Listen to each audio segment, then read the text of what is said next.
পাকিস্তানি যে ব্র্যান্ড আপনি দেখলেন সাদাবাহার, মোনা এবং আরো কিছু ব্র্যান্ডের নাম আমরা এখানে দেখতে পেয়েছি। আসলে ওনারা এটা উৎসস্থল ঠিক কোথায় আমাদেরকে বলতে পারে। তো একটা পর্যায়ে ওনারা ঢাকা থেকে কিনেছেন এরকমটা বলেছে। আর কিছু পোশাকের ক্ষেত্রে তারা নিশ্চয়তা দিয়ে বলেছে ঢাকা থেকে কিনেছে, তবে পোশাকটা অর্ধেক, কিন্তু কোনো ডকুমেন্ট তারা দেখাতে পারে। অর্থাৎ আমাদের কাছে, এবং এটাতে উল্লেখ নাই যে এটা মেড ইন পাকিস্তান এরকম। তো দুই একটা পোশাক তারা ইউএ থেকে নিয়ে আসছে, সেটা ইউএ এর ভাউচার দেখিয়েছে, এবং সেই ভাউচার অরিজিনাল কিনা সেটাও আসলে যাচাই করার এখানে কোনো সুযোগ নেই। অর্থাৎ কোনো পোশাকে আমদানিকৃত না। বাইরের যতগুলি পোশাকের এখানে তারা প্রদর্শন করছে, বিক্রি করছে, বাইরের নাম বলে একটা পোশাকও আমদানিকৃত না। তারা মূল্য কিন্তু প্রদর্শন করে।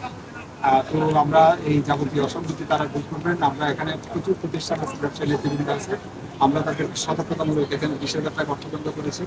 আর একটা কসমেটিক্সের প্রতিষ্ঠান, যেখানে প্রচুর পরিমাণ মেয়াদোত্তীর্ণ আইল্যান্ডস এবং মেয়াদোত্তীর্ণ কসমেটিক্স তারা বিক্রি করছে 2023 সাল থেকে মেয়াদোত্তীর্ণ। এবং অনেক বেশি এক্সপেন্সিভ কিছু কসমেটিক্স আইটেম, পারফিউম আছে, যেটা আসলে অরিজিনাল কিনা এটা কিন্তু বের করা অনেক টাফ, এটা খুঁজে বের করা যায়, এটা ফেকও হতে পারে। আর এটার কোনো আমদানিকারক নাই, এখানে প্রচুর উচ্চ মূল্যে বিক্রি করতেছি। তো আমরা সেই প্রতিষ্ঠানকে আমরা 50,000 টাকা অর্থবৈধ করেছি। আর অন্যান্য যারা আছে বাজারে আমরা তাদেরকে সতর্ক করছি। আমরা যেহেতু এটা নিয়ে কাজ করছি যে দেশি উৎপাদিত প্রোডাক্টে বিদেশি ট্যাগ দিয়ে বিদেশি বলে বিক্রির সুযোগ নেই, যেহেতু আমরা এটা নিয়ে কাজ করা শুরু করেছি, এটা বন্ধ করতে হবে।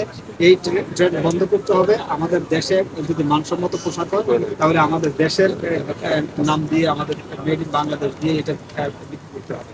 সতর্ক হওয়া লাগবে। আমাদের দেশে যে মানসম্মত পণ্য বা পোশাক তৈরি হয় না, তা কিন্তু নয়।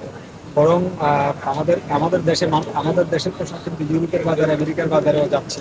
তো এই বিষয়টা আমাদের মাথায় থাকতে হবে।